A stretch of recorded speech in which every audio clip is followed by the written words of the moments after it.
طب بعد ما بدلنا هذا الموتور اليوم رحت للسوق جبت موتور هذا، لان هذا الجهاز كان فيه مشكلة بالموتور مال السحب والدقة، كان ما يسحب قرص ولا يطلع قرص.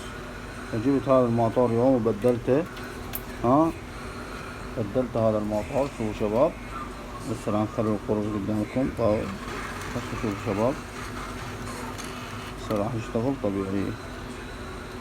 شوفوا شباب،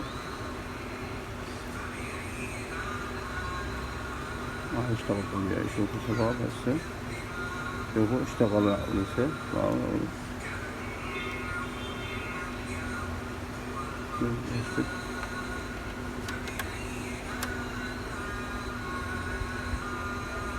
اريد منكم الدعم والاشتراك في القناة وتفعيل الجرس. دعموني شباب ويوصلكم كل شيء جديد.